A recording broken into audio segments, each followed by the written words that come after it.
protection, strength, confidence. Now, if I were Elon Musk and I wanted to build an army of robots. But we're not building an army of robots. We're talking about human men who've been dealing with this bullshit emotionalism that you have invested your entire life in forever. We've been dealing with this. We've done this experiment. The experiment's still ongoing, of course. But I think a lot of people think it was failed, or we can't. If we just figure out something new and emotionally satisfying, then it's going to work for us. But we've been trying to do this and balance this equation since the sexual revolution, when we started telling guys that they needed to get in touch with their emotions and we needed them to get in touch with their feminine side, which is about what he's going to talk about. You would imbue these robots with all of the qualities that you just mentioned. You don't want it to ask itself how it's feeling. You don't want it to be sensitive or weak, right? You want it to have a sense of direction, a clear purpose, to be strong, to be brave, to take physical risks. Now, let's list off 3 to 5 feminine qualities. Compassion, ability to listen, nurturing, movement, passion. Okay. What the fuck is movement? And how are the other thing is, like, can compassion be a masculine trait? See, that's the thing. Where these guys like kind of get lost is because they'll say the same thing. If I say, well, name some masculine traits, right? Strength, resilience, perseverance, confidence, da da da da. I've said those things because people have asked me this before. They say, what are some conventionally masculine traits? I'll say that. And then they'll go, well, don't you think women can be strong? Don't you think women can be confident? Don't you think women can be, I don't know, persuade or persistent or whatever else? So that why are those qualities unique to men? And the answer is like, because that's pretty much how men are. Now, does that mean that there's not the occasional woman who is like very, confident in herself and whatever and contextualizing it? Sure. But the thing is this is the subjective nature of this, but now this is in reverse. Okay. So now we're going to take the feminine qualities and we're going to say that those are actually masculine qualities. This is like the vulnerability thing. Men can be vulnerable too. No, they can't. If we then wanted to imbue life into the robot, right, we'd give it all of the feminine qualities. When you look at that, you say, oh my God, we are literally raising this generation of boys to become robots. Okay, so no, we're not. We haven't done this for matter of fact, we haven't done this for 4 generations. We probably won't do it for the 5th. Because what we've been doing since 1965, since post-sexual revolution, is we've been teaching this Jungian anima animus bullshit, this blank slate horseshit. And by the way, I took Destiny to task on this not too long ago too, where Destiny's saying, well, the ideal human being or the ideal human male is the guy who has this much masculinity and he's just got this much femininity. And there's like, it's almost androgyny. And if you look at this guy right here, if you look at Justin Baldini, the dude is androgynous. He talks like a woman. He has, he's got the masculine features, but if he could be the bearded lady just as easily as anybody else. If you put makeup on him, he looks like the fucking bearded lady that was on with Dr. Phil and Matt Walsh that one time. And I'm not saying that as an insult. I'm saying that this is the ideal state for human beings in general, at least for guys who are bought into this new agey bullshit. This is post-sexual revolution, new age religion is what this is men and women should be just about the same. It's the same idea of egalitarian equalism. It stems from the blank slateism. And it also stems from the idea that we have to teach and we have to socialize men to like boys to be more feminine, because if we do, then they're the better perfect balance between the feminine and the masculine. How come we don't look at it in terms of like evolutionary psychology or evolutionary biology? Why do we still presume that Carl Jung had it right when it comes to you have a masculine side and a feminine side? How about this? How about the ideal man is like he's this much masculine and he's this much feminine, and that's the way it works, because you know what? The ideal feminine is this much feminine and this much masculine.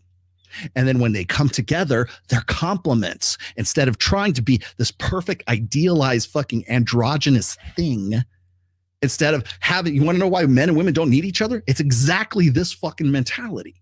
Why would you need you're this self-sufficient, self-contained, self-fulfilling thing because you have all this equal amount of feminine and this equal amount of masculine. And it's bullshit. It's a throwback to the blank slate. It's a throwback to this Enlightenment era bullshit that was picked up on by Dr. Carl Jung, which was very popularized in the 60s, in the hippie days and the fucking Woodstock days. And the boomers love that shit and they still eat it up today. That's where this is coming from.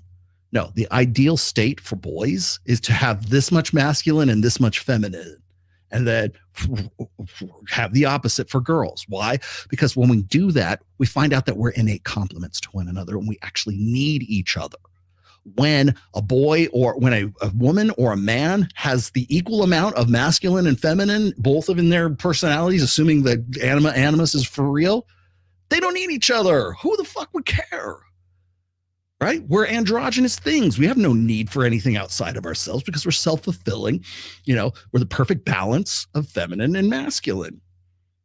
No, we're not. And you know why? Because you cannot separate the biological sex from the gender, from those attributes. The reason why we even say nurturing and compassion, I don't know what the fucking movement is, but all that stuff that we think of as feminine qualities are downstream from the biochemistry and the neurochemistry of men and women. So when we say, okay, well, I don't feel like a man, so I'm going to be a trans woman, whatever it is, right? Why would where's the balance in that? Are they robots? Because now they want to be one thing rather than another? Or are we just pandering to some just sort of mass neurosis here because what feels better? That's the problem with these guys. It's all about feels. It's feels before reals. God damn. Yeah. Thank you for that.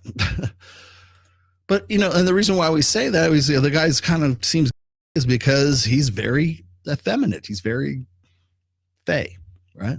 And you're not even really getting that from this guy. And I would love to have this conversation with this guy. It'll never happen because the first thing out of my mouth is, why are you taking money from fucking NGOs? But that's the thing is that, and you're never going to have this conversation because you're never going to agree on the fact that these guys are like 100% still invested. And again, I understand why, because that kind of shit plays well with women. It plays well with the idea. It's the Matt Hussey effect, right? These guys want to, and even Chris Williamson does the same thing. They want to appeal to a female audience. Matt Hussey at least came up with something original. He's like, hey, girls, let's go to this seminar. I'll find out what you want from guys. Then I'm going to go over to the guys over here and tell them to shape up or ship out. And then this is what you want them to. Like, he's going to be like the liaison between women and men, right? It never works because they still believe in this idea that you can have sort of like similar or perfect balance between male and female in any human. And essentially that mentality removes gender. It removes sex. It makes you an androgynous thing. So if you had, wouldn't it be great if we just like imbue these guys with emotion and compassion? And if we just did that, we just taught them that. Now that's social constructionism. First of all, it's bullshit. Men are going to be more aggressive and more violent and more hostile than women. End of story. Because that's how nature built us. That's how evolution or God or whatever responsibility you want to throw out that's how guys are. Testosterone. Take that away, then maybe you can go be a girl. Isn't it funny how if we add testosterone to a human body, it masculinizes that body? And if we do, I don't know, whatever, estrogen, or we have the hormone therapy for like women and stuff like that, and guys start growing tits, and guys' hips start looking like, the hips to waist ratio, and they start looking more feminine as a result of then suddenly that feminizes the body. Yes. Because gender is downstream from fucking biology, from the endocrine system, from those hormones. I don't know. I've said this before. I know enough female bodybuilders who've been on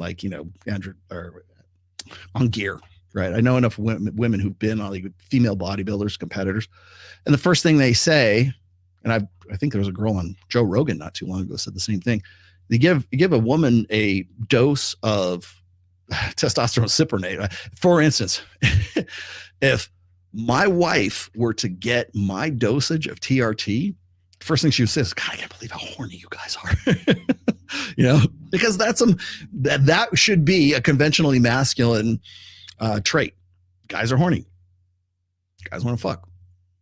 Oh, that's conventionally masculine because we have 12 to 17 times more testosterone than women do. That's why whenever anybody tells you women just love sex as much as men, no, they don't. Until they have 17 times the amount of testosterone running through their bloodstream, they will never know what it's like to be a guy, especially when it comes to the male sex response.